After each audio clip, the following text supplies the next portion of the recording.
Jean-Marie Boasso était le directeur adjoint du collège privé Saint-Michel à Annecy. En novembre 2021, il a été condamné à 3 ans de prison dont un avec sursis par le tribunal correctionnel d'Annecy en Haute-Savoie, pour 2 agressions sexuelles sur mineurs ainsi que de détention, consultation et captation d'images pédopornographiques. Il exécute sa peine sous bracelet électronique.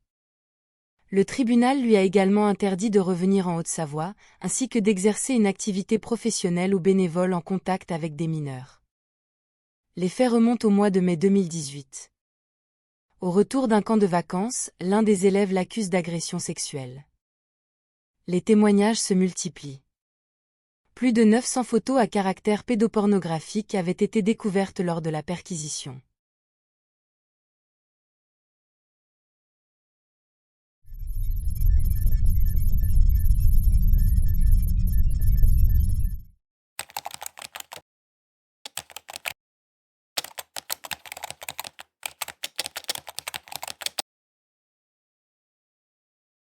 Brian Loison, arrêté dans une chambre d'hôtel luxueuse en Australie, il voyageait dans le monde et pour financer ses voyages, il vendait des images pédopornographiques. Brian Loison avait un site web qui proposait des packs à 30 € comprenant de multiples vidéos d'abus sexuels d'enfants à travers le monde. En octobre 2020, il a été condamné à 4 ans de détention par un tribunal de Sydney. Il ne pouvait pas être libéré sur parole avant 2023.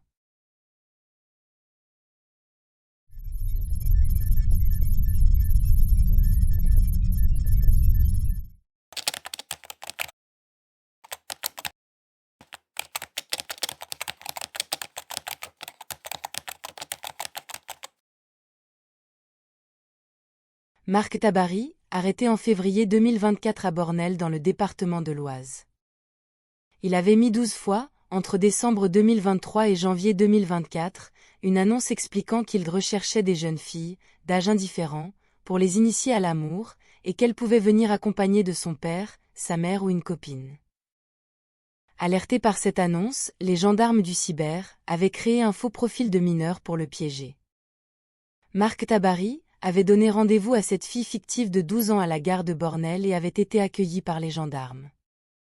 L'enquête a révélé qu'il avait 130 photos pédopornographiques dans son téléphone portable et qu'il avait déjà été condamné pour exhibition sexuelle en 2000 et 2006. Marc Tabary a écopé de 18 mois de prison, dont 12 mois avec sursis assorti d'une injonction de soins et de 3 ans de suivi.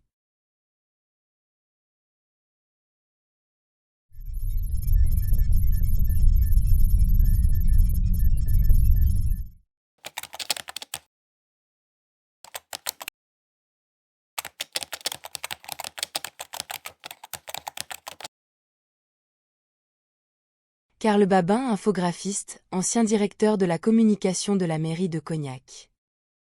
Il était allé vivre au Mali pour ouvrir une société d'événementiel Bamako Bama et avait fondé une association d'aide humanitaire à Bamako. Karl Babin est devenu chef de village honoraire de Nénéko et organise les adoptions. Alors domicilié à Djirokonipara, il est emprisonné en janvier 2020 pour acte pédophile sur 2 fillettes âgées de 7 et 11 ans. Mais est libéré et il rentre en France à Cognac. À ce jour, aucune trace de jugement retrouvée.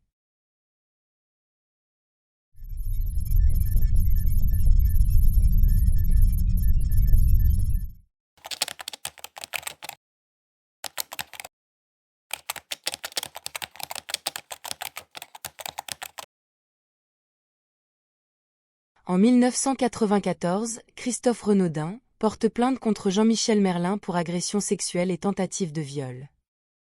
Jean-Michel Merlin était un laïc consacré dans la communauté des Focolaris. C'est un mouvement créé en 1943, se voulant chrétien tourné vers le vivre en communauté. Il avait la fonction de rédacteur en chef du journal du mouvement appelé Nouvelle Cité. Les faits se sont produits au début des années 80.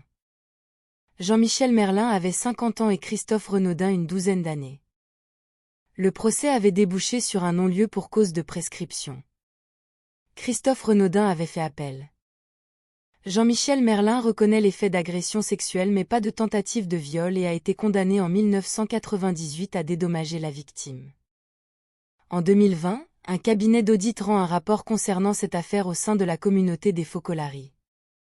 L'enquête a pu reconnaître 37 victimes qui ont témoigné avec des circonstances vérifiées et corroborées sur une période de plus de 30 ans, de 1963 à 1997. Il apparaît également que Jean-Michel Merlin a bénéficié de protection du mouvement qui a failli à sa responsabilité à l'encontre des victimes tant en France qu'à Rome. Cette affaire a été révélée par le média Les Jours en 2020 et suite à ces révélations, 3 responsables de l'association ont démissionné, et un rapport a été publié, conduisant le tribunal de Nanterre à saisir la brigade territoriale de protection de la famille des Hauts-de-Seine. Actuellement, il propose toujours ses services de conseil en communication pour des associations.